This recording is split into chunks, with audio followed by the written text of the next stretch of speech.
Hi friends, welcome to Sneha Swad secret. ನಾನು ಇವತ್ತು ನಿಮಗೆ ರವೆ ಉಂಡೆ ಹೇಗೆ ಮಾಡೋದು ಅಂತ ತೋರಿಸ್ಕೊಡ್ತೀನಿ ಫ್ರೆಂಡ್ಸ್. ಇದು ಮಕ್ಕಳಿಗೆಲ್ಲ ತುಂಬ ಇಷ್ಟ ಆಗುತ್ತೆ. ಇದು ಸಮ್ಮರ್ ಟೈಮಲ್ಲಂತೂ ಮಕ್ಕಳಿಗೆ ಬೆಸ್ಟ್ ಸ್ನ್ಯಾಕ್ಸ್ ರೆಸಿಪಿ ಅಂತಲೇ ಹೇಳ್ಬೋದು. ಈ ರವೆ ಉಂಡೆ ಹೇಗೆ ಮಾಡೋದು ಅಂತ ತೋರಿಸೋಕ್ಕೂ ಮುಂಚೆ ಇನ್ನೂ ಯಾರು ನನ್ನ ಚಾನಲ್ಗೆ ಸಬ್ಸ್ಕ್ರೈಬ್ ಆಗಿಲ್ಲ, ಬೇಗ ಬೇಗ ಸಬ್ಸ್ಕ್ರೈಬ್ ಆಗಿ ಈಗ ಹೇಗೆ ಮಾಡೋದಂತ ಸ್ಟಾರ್ಟ್ ಮಾಡೋಣ. ನಾನಿವಾಗ ರವೆ ಉಂಡೆ ಮಾಡೋದಕ್ಕೆ ನೋಡಿ ನಾನು ಏನೇನು ಇಂಗ್ರೀಡಿಯೆಂಟ್ಸ್ ಬೇಕಂತ ನಾನು ತೋರಿಸ್ತಾ ಇದ್ದೀನಿ. ನಾನು ಒಂದೇ ಅಳತೆ ಇರೋ ಅಂಥ ಗ್ಲಾಸ್ ತಗೊಂಡಿದ್ದೀನಿ. ನೀವು ಇದನ್ನ ಒಂದೇ ಅಳತೆ ಇರೋ ಅಂಥ ಕಪ್ಪಲ್ಲಾದ್ರೂ ನೀವು ಮಾಡ್ಕೋಬೋದು. ಇವಾಗ ಏನೇನು ಬೇಕಂತ ನಾನು ತೋರಿಸ್ತಾ ಇದ್ದೀನಿ ನೋಡಿ. ನಾನು ಚಿರೋಟಿ ರವೆ ತಗೊಂಡಿದ್ದೀನಿ. ಚಿರೋಟಿ ರವೆಲಿ ಮಾಡಿದ್ರೆ ತುಂಬ ಚೆನ್ನಾಗಿರುತ್ತೆ ರವೆ ಉಂಡೆ.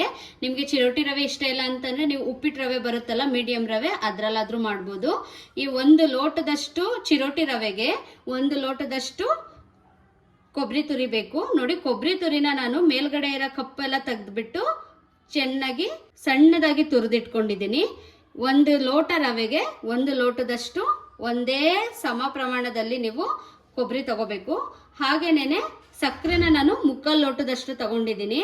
ನಿಮಗೆ 3/4 ಲೋಟದಷ್ಟು ಕರೆಕ್ಟಾಗಿ ಆಗುತ್ತೆ. ಸ್ವೀಟ್ ಜಾಸ್ತಿ ಬೇಕಂದ್ರೆ ನೀವು 1 ಲೋಟದಷ್ಟು ತಗೊಳ್ಳಿ. ಕರೆಕ್ಟಾಗಿ ಸ್ವೀಟ್ ಬೇಡ, ಜಾಸ್ತಿ ನನಗೆ ಸ್ವಲ್ಪನೇ ಸಾಕು ಅಂತ ಅಂದರೆ 3/4 ಲೋಟ ತಗೊಳ್ಳಿ. ಈ 3/4 ಲೋಟದಷ್ಟು ಸೂಪರಾಗೆ ಬರುತ್ತೆ. ಹಾಗಾಗಿ 3/4 ಲೋಟದಷ್ಟು ನಾನು ಸಕ್ಕರೆ ತಗೊಂಡಿದ್ದೀನಿ. ಸ್ವಲ್ಪ ದ್ರಾಕ್ಷಿ, ಗೋಡಂಬಿ, ಬಾದಾಮಿ 3 ಸಣ್ಣ ಸಣ್ಣದಾಗಿ ಕಟ್ ಮಾಡಿ ಇಟ್ಕೊಂಡಿದ್ದೀನಿ. ಸ್ವಲ್ಪ ಏಲಕ್ಕಿ ಕಾಯಿ ಪುಡಿ ತಗೊಂಡಿದ್ದೀನಿ. ಒಂದು ಸ್ವಲ್ಪ ತುಪ್ಪ. ಹಾಗೇನೆ ನಾನಿಲ್ಲಿ ಒಂದು ಚಿಕ್ಕ ಗ್ಲಾಸಲ್ಲಿ ಹಾಲು ತಗೊಂಡಿದ್ದೀನಿ, ಹಸಿ ಹಾಲು. ಇದನ್ನು ಆಮೇಲೆ ಕಾಯಿಸ್ಕೋಬೇಕು. ನೆಕ್ಸ್ಟ್ ನಾನು ಮಾಡುವಾಗ ನಾನು ತೋರಿಸ್ಕೊಡ್ತೀನಿ ಹೇಗಂತ ಹೇಳ್ಬಿಟ್ಟು. ಇವಾಗ ನಾನು 1 ಗ್ಲಾಸ್ ಹಾಲು ತಗೊಂಡಿದ್ದೀನಿ. ಇವಾಗ ಹೇಗೆ ಮಾಡೋದಂತ ಸ್ಟಾರ್ಟ್ ಮಾಡೋಣ ನೋಡಿ. ಇವಾಗ ಮೊದಲಿಗೆ ನಾನು ಒಂದು ಬಾಣಲಿ ಇಟ್ಕೊಂಡಿದ್ದೀನಿ. ಈ ಬಾಣಲಿಗೆ 2 ಸ್ಪೂನ್ ಅಷ್ಟು ನಾನು ತುಪ್ಪ ಹಾಕೋತಾ ಇದ್ದೀನಿ. 2 ಸ್ಪೂನ್ ಸಾಕು, ಹೆಚ್ಚೇನು ಬೇಡ. ಇವಾಗ ನೋಡಿ, ತುಪ್ಪ ಕಾದಿದೆ. ಕಾದ್ಮೇಲೆ ನಾನು ಈ ಡ್ರೈ ಫ್ರೂಟ್ಸ್ ಹಾಕೋತಾ ಇದ್ದೀನಿ. ಫಸ್ಟೇ ದ್ರಾಕ್ಷಿ ಹಾಕ್ತಾ ಇಲ್ಲ, ಗೋಡಂಬಿ, ಬಾದಾಮಿ ಫಸ್ಟ್ ಹಾಕ್ಕೊಂಡು 1-2 ನಿಮಿಷ ಫ್ರೈ ಮಾಡ್ಕೊಬಿಡೋಣ. ಫ್ರೈ ಆಗಿದೆ. ಈ ಟೈಮಲ್ಲಿ ನಾನು ಸ್ವಲ್ಪ ದ್ರಾಕ್ಷಿ ಹಾಕ್ತಾ ಇದ್ದೀನಿ. ದ್ರಾಕ್ಷಿ ಹಾಕಿ ಮತ್ತೆ 2 ನಿಮಿಷ ಫ್ರೈ ಮಾಡೋಣ. ಇವಾಗ ನಾನು ಚಿರೋಟಿ ರವೆ ಹಾಕ್ತಾ ಇದ್ದೀನಿ. ನೋಡಿ, ನಾನಿಲ್ಲಿ 1 ಗ್ಲಾಸ್ ರವೆ ಉಂಡೆಗೆ ತೋರಿಸ್ತಾ ಇದ್ದೀನಿ. 1 ಗ್ಲಾಸ್ ರವೆಗೆ ರವೆ ಉಂಡೆ ಹೇಗೆ ಮಾಡೋದು ಅಂತ ತೋರಿಸ್ತಾ ಇದ್ದೀನಿ. ನಿಮ್ಗೆ ಏನಾದರೂ ರವೆ ಉಂಡೆ ಏನಾದರೂ ಹೆಚ್ಚಾಗಿ ಬೇಕು, ಏನಾದರೂ ಫಂಕ್ಷನ್ಗೆ ಏನಾದರೂ ಮಾಡ್ಕೋತೀನಿ ಅಂತ ಅಂದರೆ ನೀವು 1 ಗ್ಲಾಸ್ ಬದಲು 2 ಗ್ಲಾಸ್ 3 ಗ್ಲಾಸ್ ಎಷ್ಟಾದರೂ ಹಾಕ್ಕೋಬೋದು. ನಾನು ತೋರಿಸೋ ಮೆಜರ್ಮೆಂಟಲ್ಲೇ ಎಲ್ಲ ಡಬಲ್ ಹಾಕ್ಕೊಂಡ್ರೆ ಚೆನ್ನಾಗಿ ಬರುತ್ತೆ. ಇವಾಗ ಇದನ್ನು ಮೀಡಿಯಮ್ ಫ್ಲೇಮಲ್ಲಿ, ಹೈ ಫ್ಲೇಮ್ ಮಾಡ್ಕೋಬಾರ್ದು, ಎಲ್ಲ ಸೀದೋಗ್ಬಿಡುತ್ತೆ, ಕೆಂಪಾಗ್ಬಿಡುತ್ತೆ ರವೆ ಉಂಡೆ. ರವೆ ಉಂಡೆ ಕೆಂಪಾಗಬಾರ್ದು. ರವೆಲಿರೋ ಅಂಥ ಹಸಿ ಸ್ಮೆಲ್ಲೆಲ್ಲ ಹೋಗೋ ಥರ ನಾವು ಮೀಡಿಯಮ್ ಫ್ಲೇಮಲ್ಲೇ ಚೆನ್ನಾಗಿ ಹುರ್ಕೊಳ್ಳೋಣ. ಇವಾಗ ಇದು ಕಲರ್ ಚೇಂಜ್ ಆಗಬಾರ್ದು, ಬಟ್ ಹಸಿ ಸ್ಮೆಲ್ಲೆಲ್ಲ ಹೋಗಬೇಕು, ಆ ಥರ ಹುರ್ಕೊಳ್ಳೋಣ. ಇವಾಗ ನೋಡಿ, ನಾನು ಮೀಡಿಯಮ್ ಫ್ಲೇಮಲ್ಲೇನೆ ಒಂದು 5 ನಿಮಿಷದಿಂದ ರವೆ ಹುರಿದಿದ್ದೀನಿ. ರವೆ ಸ್ಮೆಲ್ ಮಾತ್ರ ಸೂಪರಾಗಿ ಬರ್ತಾ ಇದೆ. ಇವಾಗ ಇದಾಗಿದೆ ನೋಡಿ, ಕಲರ್ ಚೇಂಜ್ ಆಗಿಲ್ಲ, ಬಟ್ ಆದರೆ ರವೆಲಿರುವಂಥ ಹಸಿ ಸ್ಮೆಲ್ ಎಲ್ಲ ಹೋಗಿದೆ. ಈ ಟೈಮಲ್ಲಿ ನಾನು ಸ್ಟವ್ ಆಫ್ ಮಾಡಿಬಿಡ್ತೀನಿ. ಸ್ಟವ್ ಆಫ್ ಮಾಡಿಬಿಟ್ಟು ಏನು ಮಾಡೋಣ ಅಂತಂದರೆ ನೋಡಿ, ಇಲ್ಲಿ ತೋರಿಸಿದ್ದೀನಲ್ವ ಕೊಬ್ಬರಿನ ನಾನು ಇವಾಗ ಹಾಕೋತಾ ಇದ್ದೀನಿ. ಅಷ್ಟಲ್ಲಿ ಹಾಕೋರು ಕೊಬ್ಬರಿನ. ಆ ಥರ ಹಾಕಿದ್ರೆ ನೀವು ಹೆಚ್ಚು ದಿನ ರವೆ ಉಂಡೆನ ಇಡೋಕ್ಕಾಗಲ್ಲ, ಹಾಳಾಗ್ಬಿಡುತ್ತೆ. ನಾನು ತೋರಿಸೋ ಥರ ಪ್ರೊಸೀಜರ್ ನೀವು ಫಾಲೋ ಮಾಡ್ತು ಅಂತ ಅಂದರೆ ತುಂಬ ಚೆನ್ನಾಗಿ ಬರುತ್ತೆ ರವೆ ಉಂಡೆ. 1-2 ದಿನ ನೀವು ಹಿಟ್ಟು ತಿನ್ಬೋದು, ರವೆ ಉಂಡೆನ ಇಟ್ಕೋಬೋದು, ಹಾಳಾಗಲ್ಲ ರವೆ ಉಂಡೆ. ಈ ಸ್ಟವ್ ಆಫ್ ಮಾಡಿದ್ಮೇಲೆ ನೀವು ಕೊಬ್ಬರಿ ಹಾಕ್ಬೇಕಷ್ಟೇ. ಬಿಸಿಗೆ ಏನಾಗುತ್ತೆ ಅಂದರೆ ಕೊಬ್ಬರಿಲಿರೋ ಅಂಥ ಏನಾದರೂ ನೀರಂಶ ಇತ್ತು ಅಂತ ಅಂದರೆ ಹಸಿ ಸ್ಮೆಲ್ಲೆಲ್ಲ ಅದನ್ನು ಹೋಗಿ ಸೂಪರಾಗಿ ಆಗುತ್ತೆ ಕೊಬ್ಬರಿ. ಹಾಗಾಗಿ ಸ್ಟವ್ ಆಫ್ ಮಾಡಿದ್ಮೇಲೆ ಕೊಬ್ಬರಿ ಹಾಕ್ಬಿಟ್ಟು 1-2 ನಿಮಿಷ ಈ ಥರ ಮಿಕ್ಸ್ ಮಾಡೋಣ. ಮಿಕ್ಸ್ ಮಾಡಿಬಿಟ್ಟು ಇದು ಕಂಪ್ಲೀಟಾಗಿ ಆರಬೇಕು. ಇದು ಆರೋವರೆಗೆ ಒಂದು ಮಿಕ್ಸಿ ಜಾರ್ ತೊಗೊಂಡಿದ್ದೀನಿ. ಇದು ಚಿಕ್ಕ ಜಾರು.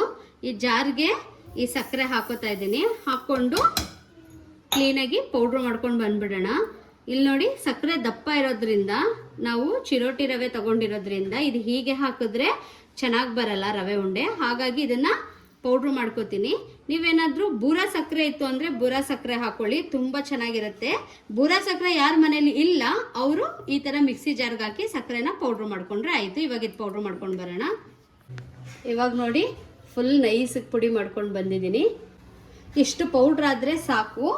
ಇವಾಗ ನೋಡಿ, ನಾನು ತೋರಿಸ್ತಾ ಇದ್ದೀನಲ್ವಾ, ಈ ಬಿಸಿ ಬಿಸಿ ಇರುವಂಥ ರವೆ ಕೊಬ್ಬರಿಗೆ ಈ ಸಕ್ಕರೆ ಹಾಕ್ಬಿಟ್ರೆ, ಆಲ್ರೆಡಿ ನಾನು ಪೌಡ್ರ್ ಮಾಡಿರೋದ್ರಿಂದ ಈ ಸಕ್ಕರೆ ಏನಾದರೂ ಹಾಕೋತು ಅಂತ ಅಂದರೆ ಎಲ್ಲ ಸಕ್ಕರೆ ಮೆಲ್ಟಾಗಿ ಕರ್ಗೋಗ್ಬಿಡುತ್ತೆ. ಸೊ ಈ ಟೈಮಲ್ಲಿ ನಾವು ಸಕ್ಕರೆ ಹಾಕೋದು ಬೇಡ. ಇದು ಪೂರ್ತಿ ಕಂಪ್ಲೀಟಾಗಿ ತಣ್ಣಗಾಗಬೇಕು. ತಣ್ಣಗಾಗಕ್ಕೆ ಬಿಡೋಣ. ಇವಾಗ ನೋಡಿ, ಇವಾಗ ಕಂಪ್ಲೀಟಾಗಿ ಆರಿದೆ, ತಣ್ಣಗಾಗಿದೆ. ಈ ಟೈಮಲ್ಲಿ ನಾನು ಇದಕ್ಕೆ ಒಂದು ಸ್ವಲ್ಪ ಏಲಕ್ಕಿಕಾಯಿ ಪೌಡರ್ ಹಾಕೋತಾ ಇದ್ದೀನಿ. ಹಾಗೆಯೇ ನಾನು ನಿಮ್ಗೆ ತೋರಿಸ್ದೆ ಅಲ್ವಾ ಆಗಲೇ ಸಕ್ಕರೆ ಪುಡಿ ಮಾಡಿದೆ ಅಂತ, ಇದನ್ನು ಹಾಕೋತಾ ಇದ್ದೀನಿ. ಹಾಕೊಂಡು ಚೆನ್ನಾಗಿ ಮಿಕ್ಸ್ ಮಾಡ್ಕೊಬಿಡೋಣ. ಇವಾಗ ಕ್ಲೀನಾಗಿ ಒಂದು ಕಡೆಯಿಂದ ಸಕ್ಕರೆ ಮತ್ತು ರವೆ ಎಲ್ಲ ಕ್ಲೀನಾಗಿ ಬೆರೆತ್ಕೋಬೇಕು. ಆ ಥರ ಕ್ಲೀನಾಗಿ ಮಿಕ್ಸ್ ಮಾಡ್ಕೊಬಿಡೋಣ. ಇವಾಗ ಮಿಕ್ಸ್ ಮಾಡ್ಕೊಂಡು ಆಗಿದೆ. ಇವಾಗ ಇದನ್ನು ಪಕ್ಕಕ್ಕೆ ಇಟ್ಕೊಂಡು ನೋಡಿ, ಒಂದು ಚಿಕ್ಕ ಪಾತ್ರೆ ತಗೊಂಡಿದ್ದೀನಿ. ಹಾಗೆಯೇ ನಾನು ತೋರಿಸ್ದೆ ಅಲ್ವಾ ಹಸಿ ಹಾಲು, ಅದನ್ನು ಹಾಕಿ ಇದನ್ನು ಕಾಯಿಸ್ಕೊಬಿಡೋಣ. ಇವಾಗ ಕಾಯಿಸ್ಕೊಳ್ಳೋಣ. ಇವಾಗ ಹಾಲು ಚೆನ್ನಾಗಿ ಒಂದು ಕುದಿ ಬರ್ಸ್ಕೊಂಡಿದ್ದೀನಿ. ಈ ಹಾಲನ್ನ ಏನು ಮಾಡ್ಬೇಕಂತ ಅಂದರೆ, ನೀವು ಒಂದು ಚಿಕ್ಕ ಗ್ಲಾಸಲ್ಲಿ ಹಾಲು ತಗೊಳ್ಳಿ ಅಂತ ಹೇಳಿದ್ದೆ ಅಲ್ವಾ, ಒಂದೊಂದು ರವೆ ಜಾಸ್ತಿ ಹಾಲನ್ನ ಹೀರ್ಕೊಳ್ಳುತ್ತೆ, ಒಂದೊಂದು ರವೆ ಸ್ವಲ್ಪ ಹಾಲು ಹೀರ್ಕೊಳ್ಳುತ್ತೆ. ನೀವು ಅಳತೆ ನೋಡಿ ಹಾಕೋಬಹುದು. ಒಂದು ಸ್ವಲ್ಪ ಹೆಚ್ಚಾಗಿ ಹಾಲು ಕಾಯಿಸ್ಕೊಂಡಿರಿ.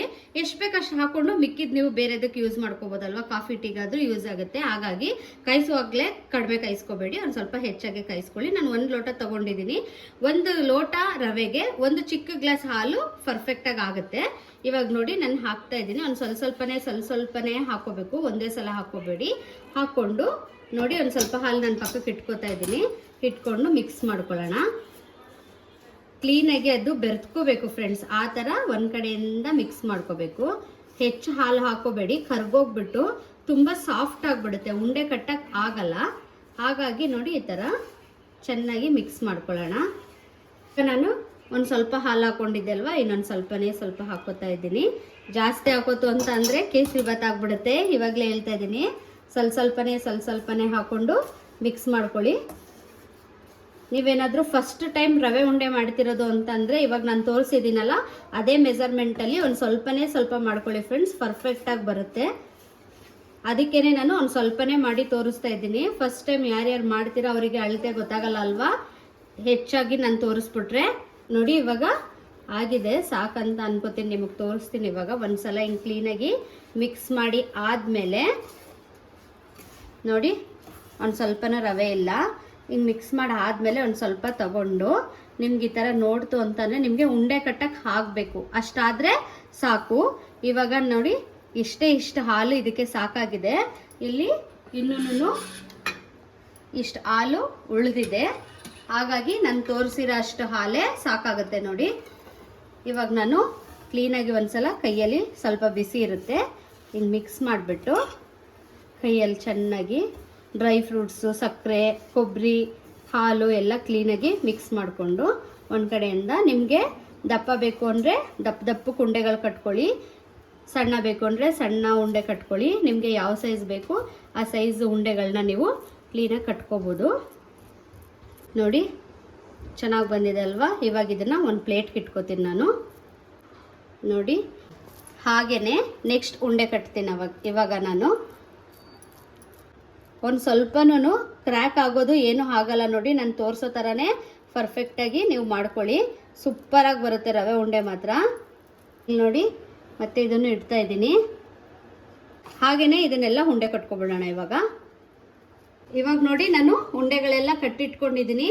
ನಾನು ಇವಾಗ ತೋರಿಸಿರೋವಂಥ ಮೆಜರ್ಮೆಂಟ್ ಗ್ಲಾಸಲ್ಲಿ 10ರಿಂದ 11 ರವೆ ಉಂಡೆ ಆಗುತ್ತೆ. ನಿಮಗೆ ಎಕ್ಸ್ಟ್ರಾ ಬೇಕು ಅಂತಂದರೆ ನೀವು ಹೆಚ್ಚಾಗಿ ಅಂದರೆ 1 ಲೋಟ ರವೆ ಬದಲು 2 ಲೋಟ ರವೆ ಹಾಕ್ಕೊಂಡು ಮಾಡ್ಕೋಬೋದು. ತುಂಬ ಚೆನ್ನಾಗಿರುತ್ತೆ ಫ್ರೆಂಡ್ಸ್. ನೀವು ಒಂದ್ಸಲ ಮನೇಲಿ ಟ್ರೈ ಮಾಡಿ.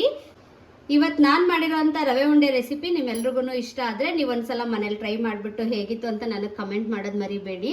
ನಿಮ್ಮ ಫ್ರೆಂಡ್ಸ್ಗೆಲ್ಲ ಫ್ಯಾಮಿಲಿಗೆಲ್ಲ ಶೇರ್ ಮಾಡಿ ಹಾಗೆ ನನ್ನ ವೀಡಿಯೋನ. ಹಾಗೆ ಇನ್ನೂ ನನ್ನ ಚಾನಲ್ಗೆ ಸಬ್ಸ್ಕ್ರೈಬ್ ಆಗಿಲ್ಲ, ಬೇಗ ಸಬ್ಸ್ಕ್ರೈಬ್ ಆಗಿ. Bye friends.